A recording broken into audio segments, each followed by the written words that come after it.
Here's a story which really sort of illustrates everything we talked about today about the circumcision.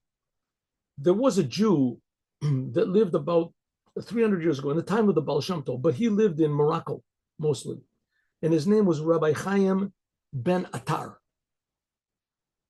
Chaim ben Attar. And he was a Jew that was like holy of holies. He was the Baal Shem Tov said that he's holier than I am.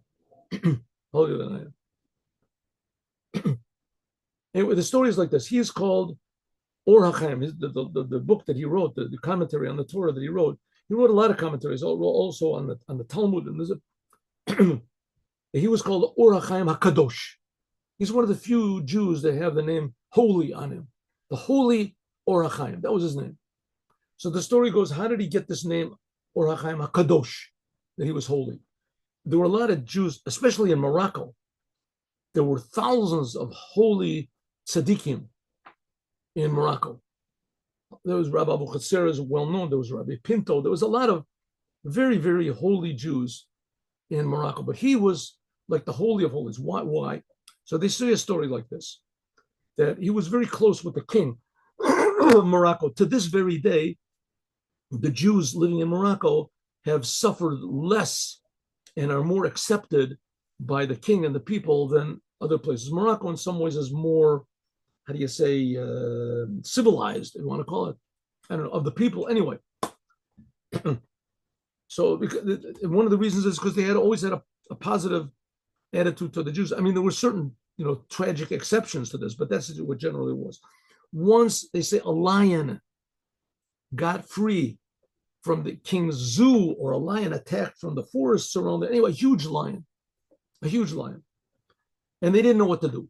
They didn't know how to stop it. And they tried shooting arrows at it, and they tried this, and it didn't work. Nothing to stop the lion, just made them angry. And so everyone was afraid. They were all afraid to go out of their houses. Even the soldiers, they were all afraid. Right? He was huge, massive. And anything they tried to do to him seemed to have no effect. And so the king got an idea, and he sent a messenger. I don't know exactly how he did that, but he sent a messenger to Rabbi Chaim ben Attar. And he said, can you do something about it?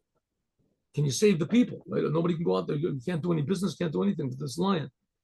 So he said, yes. And he went out on the street. The lion was in the middle of the street. Rabbi Chaim ben Attar went out in the middle of the street, and he showed the lion his circumcision. He showed the lion his circumcision. And the lion immediately, upon seeing the circumcision of the Or HaChaim, he immediately became docile, and he approached Rabbi Chaim ben Attar, and he led him back to his cage and locked the door. Now, usually a person hears this story, he sort of laughs, ha, ha, ha, ha, right? That's what he did. He showed him his genitals to a lion, and the lion, the ridiculous story. That shows how far away we are from the goal of creation. The goal of creation is that everything is holy, and perhaps the most holy thing is the organ of procreation. That's what makes more people. People are precious, right? But on the other hand, it's also a place where there's pleasure, and also there's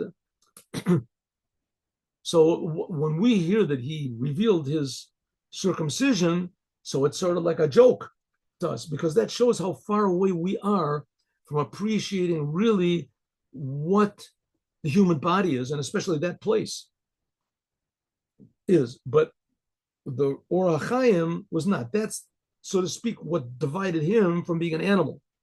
And it brought the animal, something like Daniel thrown into the lion's den. When they saw Daniel, they all became calm. And here's the same thing. They say that when they saw that the mark of God is on this person, and the same God that's creating Rabbi Chaim ben Attar is creating the lion.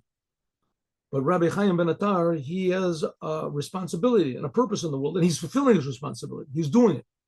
He's devoting himself totally to God according to the Torah. And the lion hasn't gotten responsibility. The lion sensed something like in Noah's Ark. All the animals became quiet because they sensed godliness. So that's the idea of the circumcision that God gave to Abraham, is to reveal godliness in the world. And the Or HaChaim HaKadosh is an example.